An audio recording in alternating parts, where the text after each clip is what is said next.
할렐루야. 대전 온누리교회 수요 저녁 예배에 오신 성도님들을 주님의 이름으로 축복하고 또 환영합니다. 우리 영상으로 예배 드리시는 모든 성도님들의 가정에도 하나님의 은혜와 평강이 넘치기를 원합니다. 우리 새로운 우리 봄학기를 맞이해서 다시 한번 저희가 믿음으로 또 영적으로 한층 더 성장하고 성숙하는 한 학기가 될 수 있기를 축복합니다.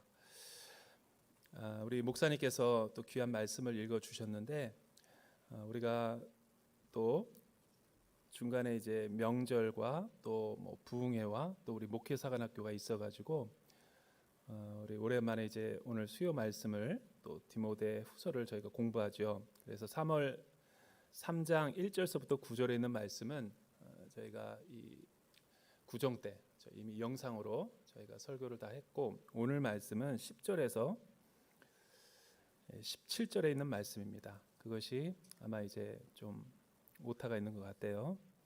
다시 한번 10절에서부터 17절에 있는 말씀 저와 여러분이 한 절씩 교독해 봉독하도록 하죠. 너는 내 가르침과 행실과 의향과 믿음과 오래 참음과 사랑과 인내를 본받으며 안디옥과 이고니온과 루스드라에서 내가 겪었던 것과 같은 핍박과 고난을 함께 겪었다. 그러한 핍박을 내가 겪었으나 주께서 이 모든 것에서 나를 구해 주셨다. 그리스도 예수 안에서 경건한 삶을 살고자 하는 사람들은 모두 핍박을 당할 것이다. 악한 사람들과 속이는 사람들은 더욱 악해져서 속이기도 하고 속기도 할 것이다. 그러나 너는 배우고 확신하는 것 안에 머물러라. 너는 그것을 누구에게서 배웠는지 알고 있다. 또 너는 어려서부터 성경을 알고 있다. 성경은 내게 그리스도 예수 안에 있는 믿음으로 인해 구원에 이르는 지혜를 줄 수 있다. 모든 성경은 하나님의 감동으로 된 것으로 교훈과 책망과 바르게 함과 의로 교육하기에 유익하니 이는 하나님의 사람으로 모든 선한 일을 위해 온전히 준비되게 한다. 아멘. 이 말씀 본문을 토대로 모든 성경은 하나님의 감동으로 된 것입니다 라는 제목으로 같이 주의 말씀을 보기를 원합니다.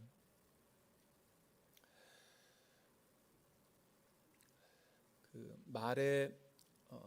말 발굽을 우리 명장들이 이제 만들어 가지고 또 말을 조련하기 위해서 또 이 준말을 만들기 위해서 말 발굽을 이렇게 또 장착을 해서 또 원거리를 또 질주하기도 하죠. 그래서 이 말 발굽을 우리가 한자로 편자라고 그러죠. 편자.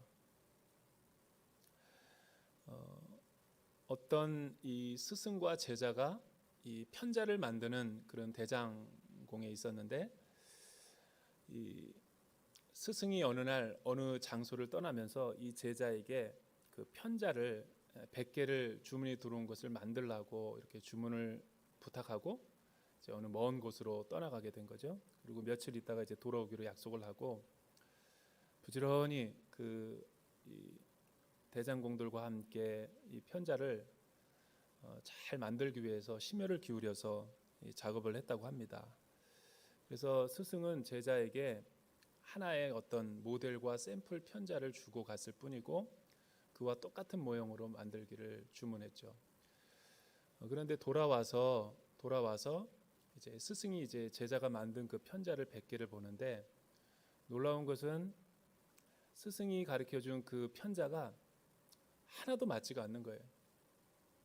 무슨 일이 일어났던 것일까를 이렇게 살펴보니까 분명히 스승은 어느 타 지역으로 떠날 때 내가 너에게 준 그 모형 그대로 본을 따서 패턴을 가지고 똑같이 재생산해서 만들 거를 주문했지만 그 제자는 너무나 어리석게도 스승이 준 것을 하나를 이제 샘플로 보고 또 그 다음에 이제 자기가 만든 것을 계속 이 3개, 4개, 5개 세워가면서 바로 전에 만든 거를 가지고 이제 계속 100개까지 채워 나갔던 거죠.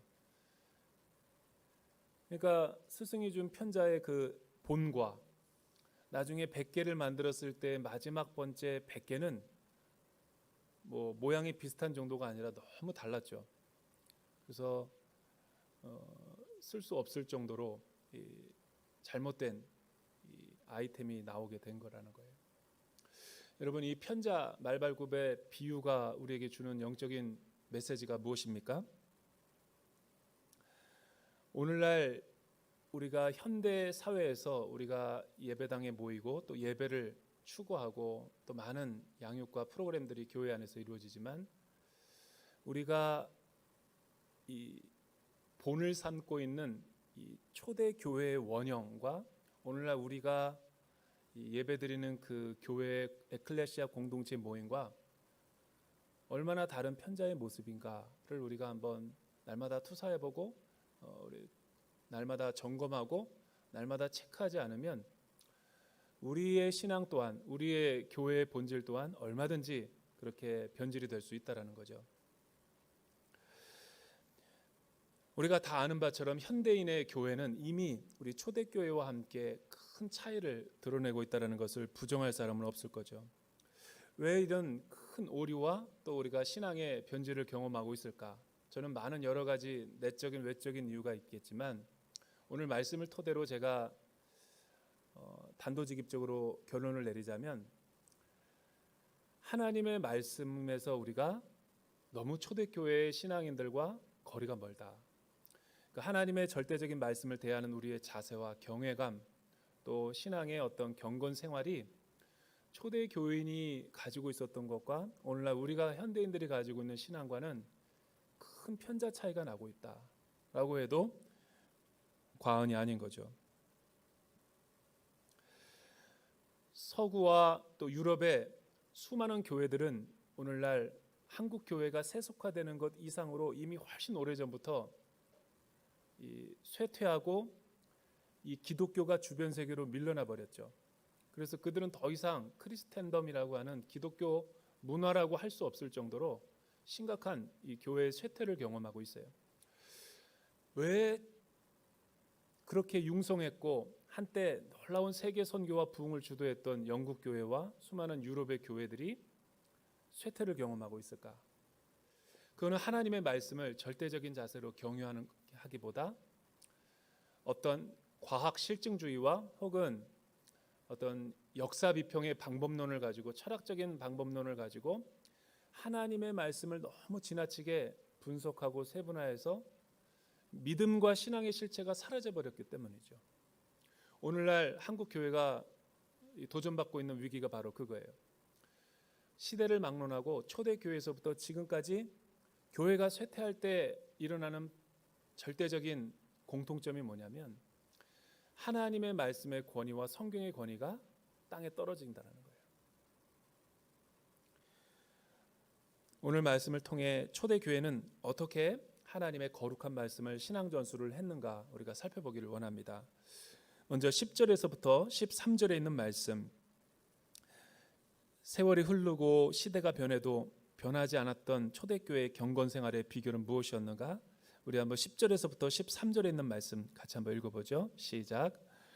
너는 내 가르침과 행실과 의향과 믿음과 오래 참음과 사랑과 인내를 본받으며 안디옥과 이고니온과 루스드라에서 내가 겪었던 것과 같은 핍박과 고난을 함께 겪었다. 그러한 핍박을 내가 겪었으나 주께서 이 모든 것에서 나를 구해 주셨다. 그리스도 예수 안에서 경건한 삶을 살고자 하는 사람들은 모두 핍박을 당할 것이다. 악한 사람들과 속이는 사람들은 더욱 악해져서 속이기도 하고 속기도 할 것이다. 자, 3장 1절에서부터 19절에 있는 말씀은 우리가 오래전에 이 말씀을 또 영상을 통해서 우리가 서로 나눴지만 너희는 이것을 알라 말세의 여러 가지 어려운 때가 너희에게 임할 것인데 하며 이 말세 때 성도들이 직면하게 될 또 말세 지말의 사람들이 경험하게 될 여러 가지 세속화와 여러 가지 타락의 모습들을 디모데에게 바울이 전해주고 있는 거죠. 무정하고 교만하고 잘난 척하고 하나님을 모독하고 불순종하고 감사할 줄 모르고 거룩하지 않고 화해하지 않고 남을 헐뜯고 무절제하고 난폭하고 선한 것을 좋아하지 않으며 배반하고 무모하며 자만하고 하나님을 사랑하기보다 쾌락을 더 사랑하고 경건의 흉내는 내지만 능력을 상실해버리는 시대가 말세에 일어나는 이 죄의 특성들의 모습이다라고 바울이 지적했죠. 여러분이 여러 가지 죄의 목록을 한마디로 표현하면 어떤 의미가 있을까요? 하나님에 대한 영적인 세계와 믿음의 세계, 초월적인 세계에 대한 관심보다 사람들이 다 자기중심적이고 자기의 삶에 대한 관심만 높아져 간다는 거죠.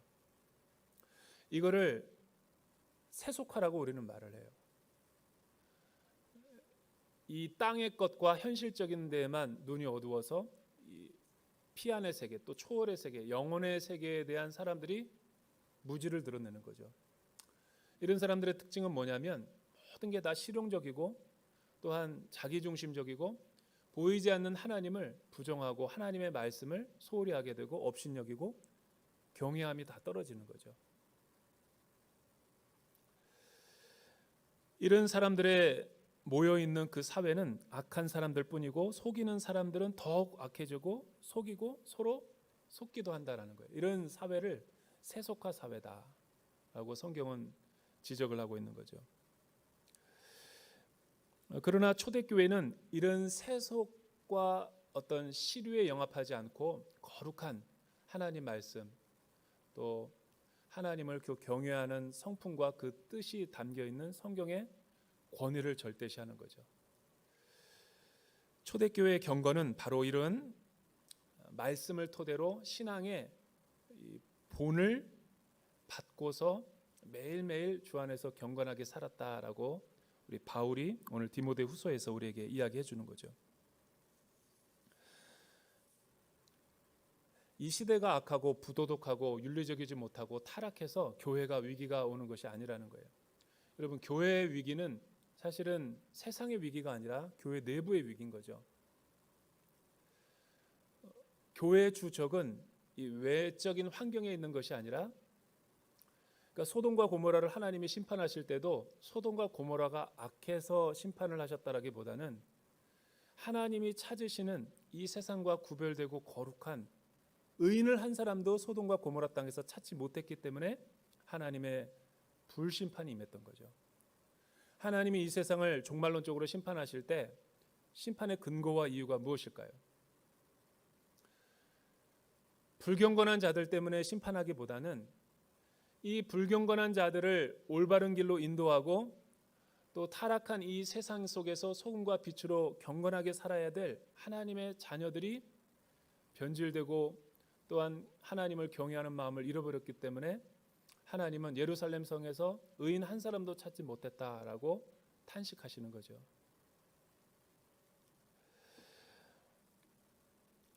그러나 초대교회 성도들은 영적인 다른 자세를 갖고 있었다라고 바울은 이야기합니다. 10절서부터 13절에 있는 말씀이 내 가르침과 행실과 의향과 믿음과 오래 참음과 사랑과 인내를 본받으며 누가 이 초대교회 성도들이 그랬고 또 디모데가 목회하고 있는 그 에베소 교회 성도들의 양무리들의 경건 생활이 그러했다라는 거죠. 그리고 박해와 고난 가운데서도 그들은 잘 이겨낸 순전한 하나님의 사람들이라는 거예요.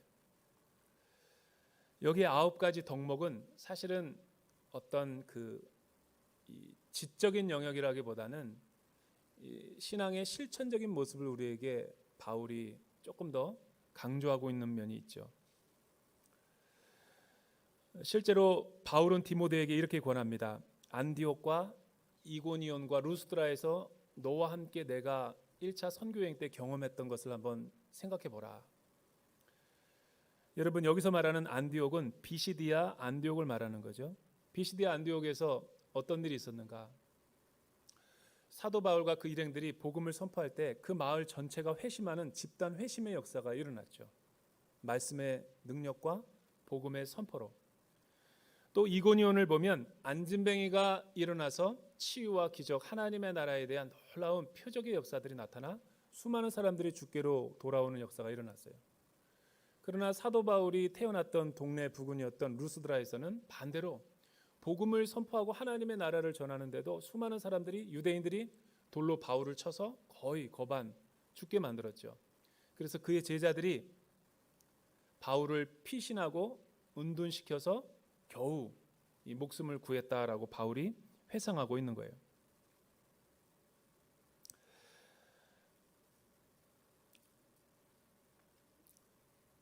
첫 번째, 초대교회가 하나님의 사람들과 함께 이런 수많은 위기와 박해와 여러 가지 악한 세대에서 그들의 신앙을 잘 순수하게 보존하고 후대에게 이 신앙을 전수할 수 있었던 경건의 비밀이 뭐였는가? 그것은 본받는 신앙생활을 했다라는 거예요. 본. 여기서 본이라는 단어가 굉장히 중요한 단어인데, 여러분, 바울은 누구에게 이런 본을 본받았을까요? 바울은 다메섹 도상에서 부활하신 주님의 현현과 또 하나님의 말씀을 통해서 영적인 새로운 세계를 경험하죠. 그런 영적인 거듭남과 중생과 회심을 경험하고 이방의 사도로 부르심을 받게 돼요. 그리고 하나님의 그 부르심에 순종하기 위해서 소아시아를 다니며 주의 복음을, 교회를 세우는 데 앞장서게 되죠. 바울이 왜 이런 너희는 나를 본받으라, 그리고 내가 너희에게 부탁한 이 9가지 신앙의 실천 항목을 본받으라라고 이야기하는 것일까요? 첫 번째, 이 수신자의 내용은 누구냐면 에베소에서 목회의 여러 가지 어려움을 경험하고 있는 어린 목회자였던 디모데겠죠. 그러나 디모데는 바울을 본받으라고 그러고 바울의 본을 받았던 디모데는 양무리들에게 이런 신앙의 본이 되라라고 권면하는 거예요. 이런 바울의 복음은 누구에게 본을 받았겠어요? 바로 예수 그리스도의 생애와 그의 인격과 사역이겠죠. 바울이 본받으라라고 했던 것은 자신의 삶을 본받으라 했던 것이 아니라 정말 절대적인 자세를 가지고 또 자기를 부인하고 자기보다 하나님의 순전한 복음을 온전하게 실천하며 순수하게 주님을 따르고자 하는 그의 열심과 열정을 디모데와 그의 에베소 성도들에게 본받으라라고 말했던 거죠. 그러니까 영적인 이 편자가 재생산이 온전하게 이루어져서 신앙의 전수가 이루어지도록 바울이 그렇게 가르치고 있는 거예요. 그래서 여러분, 여기서 바울이 본받는다라는 단어를 썼을 때는 그냥 무의미한 단어를 쓴 게 아니라 이 로마 제국 시대의 독특한 이 문화를 배경으로 해서 이 본받으라라는 말을 했던 거예요. 왜냐하면 이 당시 가장 사람들이 세속 사회에서 본받고 흠모했던 도시와 지역은 이 로마 제국의 수도였던 바로 로마였죠. 이 로마 제국은 엄청난 이 영토를 확장시켰기 때문에 지역에 있는 많은 위성 도시를 정복하고 그 도시에 황제의 도시를 다 위성 도시처럼 세웠어요. 그리고 거기다가 자신들이 신임하는 어떤 군대 장관이라든가 또한 군주들을 세워서 대리 통치하게 했죠. 그런데 그 위성 도시들이 다 한결같이 누구를 본받고자 했냐면 이 로마 제국의 로마 수도를 미미크하고 모방해가지고 자신들의 위성 도시를 늘 강화하고 조금 더 발전시키고자 했던 거죠. 모든 사회, 정치, 경제, 문화, 교육 시스템을 이 위성 도시들은 항상 이 로마를 바라보면서 로마와 같이 되는 것이 황제에게 영광이 된다라고 생각했던 거예요. 바로 이런 측면에서 바울은 이 본받는다라는 단어를 쓰는 거죠. 바울에게 있어서 이 본받는 대상이 누구일까요? 바로 그리스도의 삶과 그의 인격과 그의 사역을 본받으라는 말이죠. 그러니까 바울뿐만 아니라 디모데와 에베소 성도들에게 바울이 부탁하고 있는 권면의 메시지는 우리가 신앙생활을 할 때 항상 그리스도라면 어떻게 할 것인가 라는 영적인 자세와 태도를 가지고 이 십자가의 영성으로 신앙생활을 하라는 권면을 주고 있는 거예요. 오늘날 많은 사람들이 왜 이 신앙생활의 위기를 경험하고 있을까? 다 이렇게 다른 사람들의 간증 또 여러 가지 많은 서적들을 통해서 우리가 본받고 배우지만 사실은 우리가 신앙생활을 잘 본받고 또 영적으로 성장하고 성숙하려면 우리 신앙의 위기 가운데 갈등 속에 항상 이 질문을 하면 돼요. 만약 그리스도가 오늘 이 시간에 나의 자리에 있었다면 예수님이라면 과연 어떻게 하셨을까? 이것이 경건 생활의 시작과 출발점이라는 거예요. 두 번째는 이 초대교회의 경건은 성경 중심적인 경건 생활을 했다라는 거죠. 여러분 14절과 15절 말씀 우리 같이 한번 읽어보죠. 14절과 15절에 있는 말씀 시작. 그러나 너는 배우고 확신한 것 안에 머물러라. 너는 그것을 누구에게서 배웠는지 알고 있다. 또 너는 어려서부터 성경을 알고 있다. 성경은 내게 그리스도 예수 안에 있는 믿음으로 인해 구원에 이르는 지혜를 줄 수 있다. 여기서 중요한 이 접속사가 바로 그러나라는 거죠. 악한 사람들과 속이는 사람들은 세속화되어 더 악해지고 자기중심적으로 살아가게 되지만 이 믿음에 거하는 그리고 하나님 중심으로 살아가고자 하는 너희들은 그러나 그렇게 살면 안 된다라는 거죠. 그리고 세상의 시류에 영합하지 말고 또 세상의 혼합주의적인 영성과 결별을 하고 배우고 확신한 것 안에 머물러야 한다. 너는 그것을 누구에게서 배웠는지 잘 알고 있다. 누구에게라는 것은 바로 예수 그리스도를 의미하는 거죠. 그리고 초대교회는 일단 하나님의 말씀을 배우는 일에 모든 시간의 우선순위와 자신의 삶의 우선순위를 최우선으로 해서 이 경건 생활을 했다라는 거예요. 이 점이 우리가 주목해 볼 만한 대목이죠. 왜냐하면 배우다라는 단어는 굉장히 우리에게 중요한 메시지를 주는 단어예요. 내가 배울 수 있다라는 것은 교회 안에서 누군가 가르칠 수 있는 사람이 있다라는 거죠. 그러니까 교회는 양육을 잘하고 다른 사람을 하나님의 말씀으로 잘 또 가르칠 수 있는 영적인 재생산이 일어나는 곳이 이 초대교회 공동체의 모습이었다라는 거죠. 이 가르치는 영혼의 스승들을 보면 멘토들은 지적으로만 어떤 메시지를 주거나 가르치는 일에 천착하지 않고 자신의 삶으로 이 신앙의 전수와 본을 받으라고 수많은 사람들에게 외면과 내면의 삶이 일치하는 삶을 살았다라는 거예요. 여러분, 이 부분이 우리가 사실은 도전을 받고 배워야 될 중요한 영적인 자세가 아닌가. 예전에도 제가 이야기했지만 이 로마 제국에는 사실은 굉장히 많은 동방 종교가 있었습니다. 이방인의 수많은 사이비와 거짓된 종교들이 난무하는 곳이 이 로마 제국의 문화적인 종교적인 상황이었어요. 그런데 어떻게 나사렛에서 시작한 작은 갈릴리 마을에 예수님의 정말 연약하기 짝이 없는 그런 사람들과 함께 십자가와 하나님 나라 운동이 이렇게 로마 제국을 뒤덮을 수 있었을까? 다 제자들도 보면 배운 것도 없고 또 영적으로 무지했던 사람들이지만 하나님은 그런 사람들을 선택해서 놀라운 세계 선교와 복음화를 이루어냈던 거죠. 대부분의 사람들은 기독교가 그렇게 놀라운 속도로 전파될 수 있었던 까닭을 성경, 정경이라고 이야기해요. 정경. 타 종교와 다르게 다른 종교들은 신흥 종교들이 많이 일어났지만 그들은 우후죽순 일어났다가 다 사라져 버렸어요. 그런데 기독교는 여기서 말하는 성경은 신약 성경을 말하는 게 아니에요. 구약 성경이죠.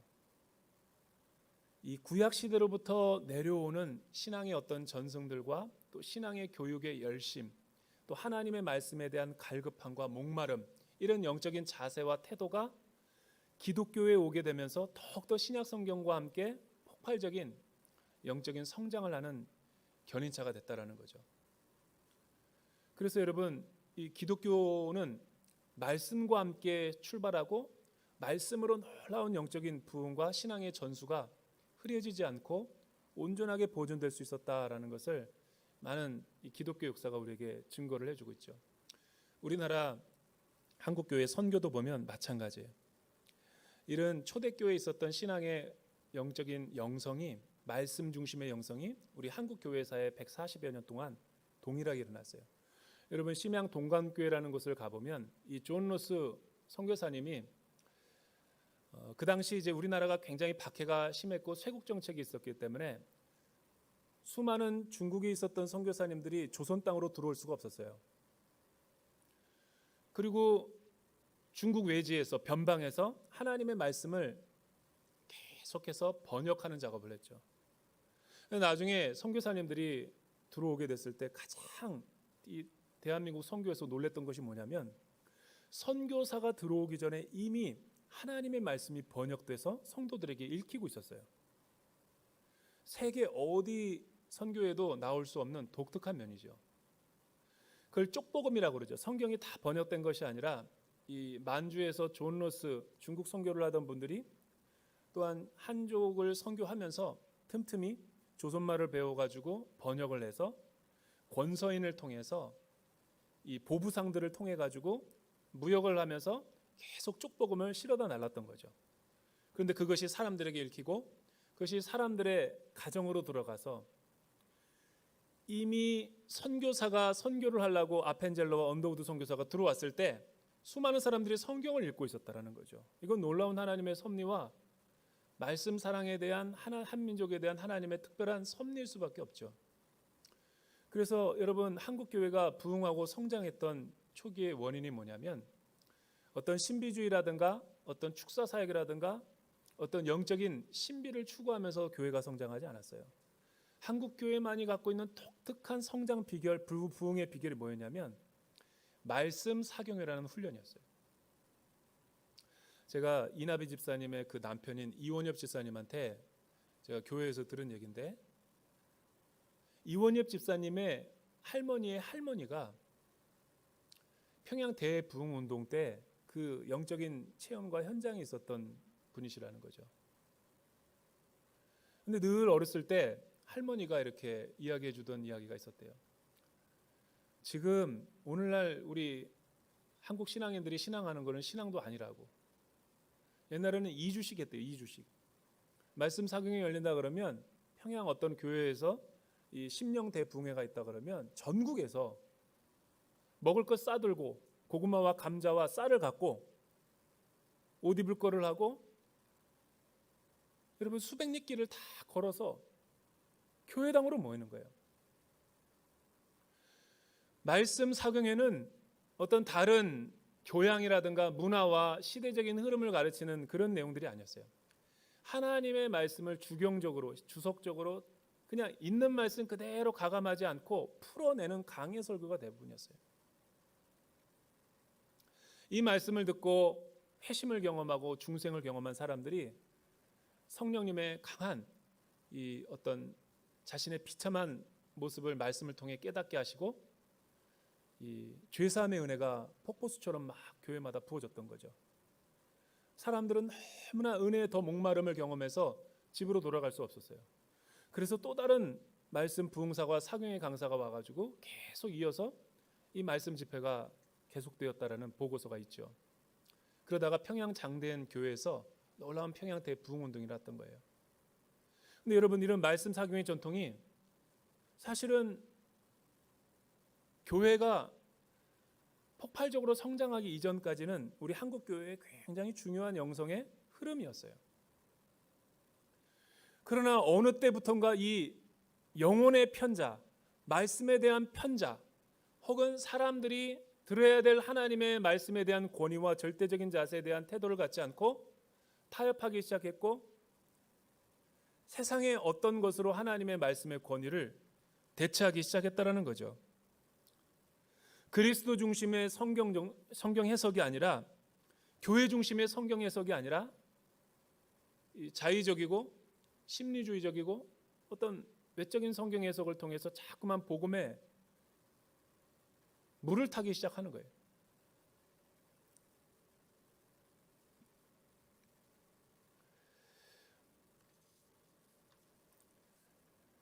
초대교회는 그러지 않았어요. 그러나 너는 배우고 확신하는 것 안에 머물러라. 너는 그것을 누구에게서 배웠는지 알고 있다. 어려서부터 성경을 알고 있었고 성경은 내게 그리스도 예수 안에 있는 믿음으로 인해 구원에 이르는 지혜를 줄 수 있다라는 거죠. 서두에도 얘기했지만 이 서구 교회와 유럽의 심각한 영적인 타락과 기독교의 쇠퇴의 원인이 무엇일까요? 많은 학자들마다 여러 가지 의견이 있지만 공통점이 하나가 있어요. 성경의 권위를 무시하면서부터 사회와 교회가 동반적으로 타락하게 됐다는 거예요. 이건 굉장히 한국 교회가 주목해 볼 만한 대목이죠. 여러분, 성경의 권위를 땅에 떨어뜨린다라는 것은 무엇을 의미할까요? 이 유럽과 이 서구와는 이미 근대 합리주의와 또 이성 중심의 어떤 사고, 체계, 철학, 그리고 과학 실증주의, 과학적인 것만이 사실이고 진리다라고 사람들이 굉장히 그 가치를 높이 평가하기 시작했고, 또 어떤 고등 비평이라든가 역사 비평 방법론이 이 신학과 또 교회 안에 들어오게 되면서 사람들이 창조론을 거부하기 시작했고, 진화론을 학교에서 가르치기 시작했고, 사회에서 어떤 중요한 교양처럼 치부하기 시작했고, 과학적이지 않은 것은 영적인 세계와 하나님에 대해서 초월적인 세계에 대해서를 완전히 금기시해버리죠. 그리고 고증되지 않는 것은 모두가 다 사실이 아닌 것처럼 잘못 호도하는 일들이 모든 우리 사회에 팽배해져 버리게 된 거예요. 여러분, 이렇게 되면서 서구 교회가 경험하고 있었던 역사적인 비극이 뭐예요? 하나님 말씀은 역사적으로 또 과학적으로 실증되고 증명되지 않기 때문에 그것은 개인적인 믿음이지 그걸 보편 타당한 진리라고 여길 수 없다. 그렇게 선을 그어버린 거죠. 여러분, 이게 포스트 모던의 비극 아니에요. 절대적인 진리는 없고 너도 진리고 나도 진리고 상대적인 진리만 있을 뿐이다. 그러니까 우리가 세상이 지금 이렇게 혼미해지는 거죠. 보편적인 진리와 절대적인 진리가 성경은 아니기 때문에, 하나님과 같은 그런 존재는 없기 때문에 사람이 주인인 세상이고 사람이 진리인 세상이 돼버린 거죠. 그러나 이 모든 것들은 한마디로 말하면 성경의 권위를 부정하는 거예요. 하나님의 창조 주권을 거부하면서 그들이 걸어가고 있었던 길은 무엇일까요?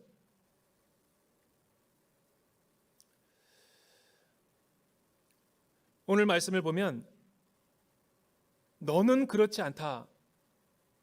너는 어려서부터 성경을 알고 있는데, 이 성경의 핵심 가치가 뭐냐면, 이 성경을 배우고 성경의 권위를 인정하면 우리에게 주어지는 영적인 유익이 뭐냐면, 예수 그리스도 안에 있는 구원에 이르는 지혜를 우리가 얻게 된다라는 것인데, 여기서 구원이라는 것이 뭘까요? 여러분,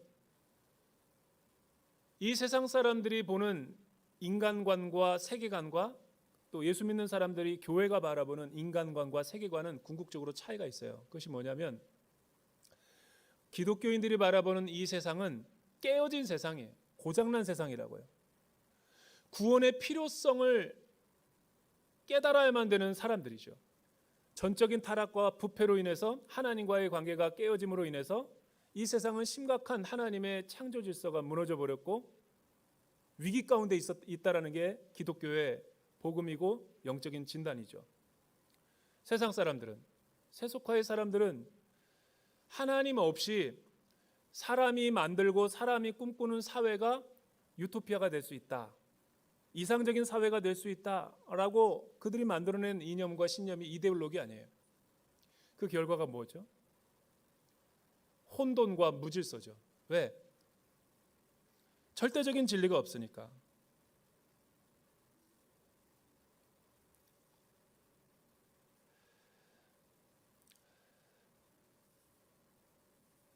성경의 문제는, 인간의 문제는, 이 세상의 문제는 현상의 문제가 아니라, 땅의 문제가 아니라 영적인 문제요, 하늘의 문제다라고 이야기를 하는 거예요. 여기서 구원의 필요성이 있는 거죠. 우리가 아무리 하나님에 대해서 알고 싶어도, 진리에 대해서 알고 싶어도 사람들은 진리를 알 수 없어요. 절대 진리에 대해서. 왜냐하면 우리의 영혼이 죄로 인해서 더럽혀져 있고 하나님과 벗어겨져 있었기 때문에 우리는 중보자나 중재자가 없이는 하나님의 아들이신 예수 그리스도의 십자가가 대속이 없으면 하나님께로 나아갈 수 있는 길이 없다라는 거죠. 그런데 그리스도께서 이 땅에 오셔서 하나님과 우리 사이에 길을 내어주셨죠. 그것이 바로 길과 진리와 생명과 이 복음의 도를 우리에게 말씀해 주고 있는 거예요. 이 모든 구원에 이르는 지혜가 어디에 있다? 성경성 66권에 다 담겨 있다라는 거예요. 근데 이 말씀을 우리가 어떤 자세로 다가가야 되겠어요? 읽어도 되고 안 읽어도 되고 그런 정도로 이야기를 바울이 권면하는 게 아니에요. 그러니까 왜 사람들이 하나님에 대해서 업신여기고 하나님의 어떤 창조 질서를 거부하는가? 그거는 성경의 권위와도 맥이 같이 있는 거예요. 우리가 하나님에 대해서 모르는 이유도 성경의 권위 때문에 그렇고, 우리가 하나님에 대해서 순종하지 않는 것도 이 말씀에 대한 나의 절대적인 자세가 결핍되어 있기 때문에 그렇다는 거예요. 이 모든 게 다 성경의 권위와 맞물려 있는 거예요. 그래서 바울은 디모데에게 올바른 성도들을, 양무리들을 주의 길로 인도하기 위해서는 너는 이것을 명심해야 된다. 이 성경의 가치관과 성경관이 분명하게 서지 않고서는 하나님의 창조 질서와 권위를 인정할 수 없다라는 것을 가르치라는 거예요. 그리고 이 말씀에 창념해서 배우라는 거죠. 16절과 17절, 우리 왜 성경이 우리에게 중요한 권위를 가지는가 한번 마지막으로 한번 읽어볼까요? 시작. 모든 성경은 하나님의 감동으로 된 것으로 교훈과 책망과 바르게 함과 의로 교육하기에 유익하니 이는 하나님의 사람으로 모든 선한 일을 위해 온전히 준비되게 한다. 여기서 하나님의 감동, 성경에 대해서 또 우리의 믿음에 대해서 또 하나님의 어떤 성품에 대해서 우리가 하나님을 하나님으로 인정하는 사람과 인정하지 못하는 사람의 차이가 어디서 비롯되는가? 바울은 아주 명쾌하게 얘기합니다. 그것은 하나님 말씀을, 기록된 하나님의 말씀이 출처가 어디냐라는 거예요. 사람으로부터 나온 것인가? 이 말씀이 하나님으로부터 말미암는가라는 것을 우리에게 질문하고 있는 거죠. 바울은 분명히 얘기하죠. 성경은, 모든 성경, 구약뿐만 아니라 신구약의 모든 성경은 하나님의 감동,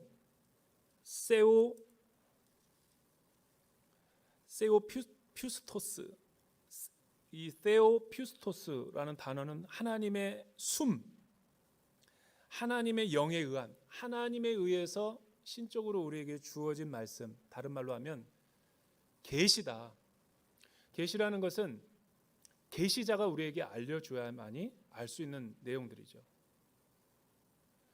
그러니까 이 땅의 스토리가 아니라 이 세상을 창조하신 하나님의 그 구원의 계획과 또 구원의 비밀들이 하나님으로부터 나온다라고, 그래서 그거를 우리는 영적인 계시다라고 이야기를 하는 거예요.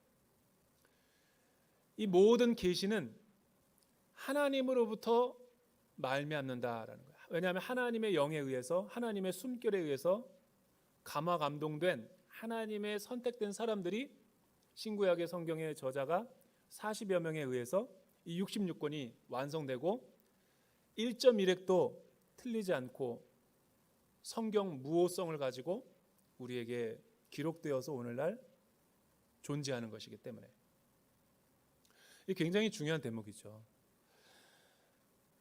이 말씀을 통해서 우리가 날마다 하나님 앞에서 교훈과 구원에 대한 말씀과 또 책망, 죄에 대해서 우리가 어떻게 궤도 수정해야 되고 나의 죄 문제를 처리해야 되는지, 그리고 하나님 앞에서 내가 순전하고 정결하고 의롭게 살 수 있는지, 그 모든 로드맵이 이 안에 다 1.1획도 잘못된 것이 없이 기록되어 있다는 거예요.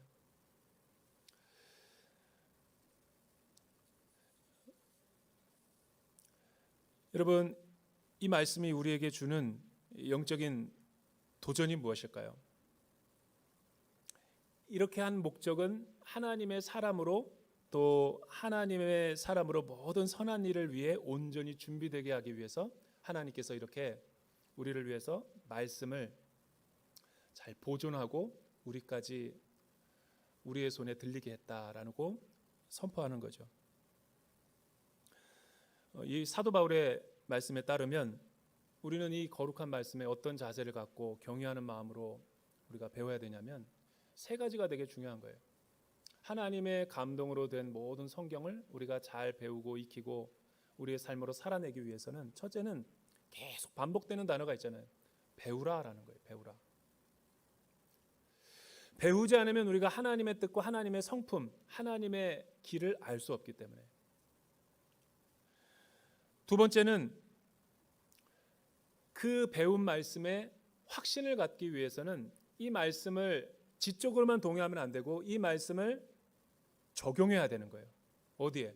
우리의 삶 가운데, 매일매일의 나의 삶 가운데 이거를 구체적으로 적용하지 않으면 이 성경에 대한 모든 인포메이션은 우리의 삶과 무관하고 그냥 하나님의 말씀은 지식에 불과하게 된다는 거예요. 세 번째는 또 배워야 된다라는 거예요. 배우고 또 배우고 확신 안에 거하라는 것은 여러분 사도 바울이 그냥 무작정 방법도 없이 막 배우라는 게 아니라 체계적으로 배워야 된다는 거예요. 그러니까 좋은 스승, 잘 가르치는 스승을 만나서 교회 안에서 양육을 잘 통해서 또 다른 신앙 전수를 할 수 있는 좋은 이 영혼의 스승을 편자들을 만들어내야 된다는 거죠. 그래야지만 이 초대교회의 경건생활을 우리가 본받고 이 신앙의 영적인 이 믿음을 잘 후대에게 전수할 수 있다는 거예요. 만약에 우리 기독교 역사에서 이런 정황무오하고 모든 성경이 하나님의 감동으로 영으로 감동된 것인데 이런 권위를 부정하고 또 이 말씀에 대해서 배우고 확신하고 적용하지 않고 또 체계적으로 배우지 않으면 어떤 비극이 일어날까? 이 역사적인 신뢰가 우리 교회에게 많아요. 하나님의 말씀을 아무리 읽어도 그 말씀은 살아 운동력이 있어 내 삶을 변화시키지 못하는 말씀이 되는 경우가 많이 있다는 거예요. 바보의 세계라는 굉장히 유명한 베스트셀러가 있습니다. 바보의 세계. 그 바보의 세계는 인류사에서 가장 아주 일어나서는 안 될 중요한 실수들을 역사적으로 세계사적으로 분석한 책이에요. 근데 여러분 1800년대 기독교의 위기를 이렇게 설명하고 있어요. 1450년도에는 지리상의 발견으로 콜럼버스와 대항해가 일어나죠. 여러분 우리 그 근대 세계가 오기 전에 지리상의 발견이 있기 전에 주로 이 서구 문명의 세계와 이 지구의 사람들은 어떻게 이 문명을 즐겼냐면 실크로드를 통해서 동양의 그 아주 문명 국가라고 일컬어지는 그 중국과 인도의 차와 향신료 그리고 어떤 도자기 같은 것들을 수입하죠. 어디에서? 중동 상인들이 아라비아 상인들이 실크로드 서안에 가서 그것을 물물 교환하고 또 동양에 있는 물품들을 중동으로 가져다가 중동에 온 유럽 사람들의 다리를 와가지고 이 무역상이 엄청나게 발달되어 있어요. 지금도. 그걸 실크로드라고 그러잖아요. 그런데 유럽의 사람들은 이 중국의 도자기에 엄청난 충격을 받았어요. 그리고 인도의 그 향신료에 완전히 푹 빠져버리게 됐죠. 그리고 차에 대해서 눈을 뜨게 되면서 굉장히 그 서구 문명의 세계에서 어떤 문명에 눈을 뜨게 된 거예요. 그렇게 해서 그에 대한 이 무역 가치로 그들이 달러가 없었으니까 달러를 준 게 아니라 은을 줬죠. 은. 그러니까 너무 많은 은이 동양의 세계로 가니까 유럽이 은이 모자라는 상황이 벌어지게 된 거죠. 그래서 사람들은 조금 더 미지의 세계에 대한 탐험에 대한 욕망이 타올랐던 것 같아요. 시대적으로. 그래서 스페인을 중심으로 해서 포르투갈을 중심으로 해서 전 세계 지리상의 발견으로 간데 그 도착한 곳이 어디냐면 아메리카 대륙이죠. 아메리카 대륙에 갔더니 새로운 인디언들이 먹고 즐기는 그 어떤 문화에 대해서 눈을 뜨게 돼요. 그게 바로 뭐냐면 사탕수수예요. 사탕수수. 설탕 맛을 알게 된 거죠. 그리고 더 많은 자원들이 있다라는 것을 알고 그들이 세계가 이 지리상의 발견에 경쟁을 벌이게 돼요. 근데 나중에 알고 보니까 더 많은 사탕수수를 재배하기 위해서는 노예가 필요하다는 것을 알죠. 그래서 사람들이 아프리카 식민지를 향해서 이 노예를 발굴하기 위해서 아프리카를 완전히 초토화시키죠. 그리고 여러분, 인디언들을 초토화시킨 게 바로 그런 문명사의 잘못된 오류와 선택에서 비롯됐다는 거예요. 아프리카 사람들을 잡아넣을 때 그들을 사탕수수를 재배하기 위한 노예로 서로가 각축장이 된 거죠. 그러니까 여러분, 노예 상선을 실어다가 다 파는 일들이 어디에서? 기독교 국가에서. 누구를 통해서? 교회도 다 묵인했어요. 왜냐하면 노예는 사람이 아니라고 인정을 했기 때문에. 인디언 원주민들은 하나님의 형상을 가진 사람으로 인식을 안 했던 거예요. 그러니까 그런 학살과 엄청난 일들을 자행하는 거죠. 여기서 회심을 한 사람이 누굴까요? 존 뉴턴이에요. 놀라운 하나님의 은혜, 그 어메이징 그레이스를 작사 작곡한 사람이 노예 상선 아니었어요. 어느 날 성경을 읽는데 자기가 엄청난 하나님 앞에서 죄인이라는 걸 깨닫고 이 노예들도 하나님의 구원의 대상이고 이 노예들도 나와 같은 하나님의 형상으로 만들어졌다는 것을 자각하기 시작했다고요. 뭐를 하다가? 철로 역정과 하나님 말씀을 읽다가. 그 회심을 통해서 윌버포스에게 영향을 주고, 윌버포스는 영국의 국회의원으로서 영국 국회와 자기가 죽을 때까지 끝까지 이 잘못된 법안을 하나님의 기독교 세계관으로 통과시키기 위해서 자신의 온 풀타임으로 헌신해서 막아냈어요.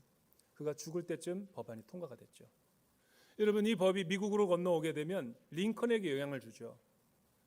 여러분, 링컨이 기독교적인 가치관이 있었기 때문에 노예 해방 운동을 시켰죠. 제가 묻고 싶은 게 그거예요. 무엇이 성경의 권위를 인정하는 것인가? 하나님의 말씀을 듣고 아무리 지식을 쌓아도 말씀이 되지 못해요. 하나님의 말씀을 듣고 내가 믿음으로 한 발자국 내딛고 그 순종하고 하나님의 뜻에 살아내려고 할 때 믿음이 워킹하는 거죠.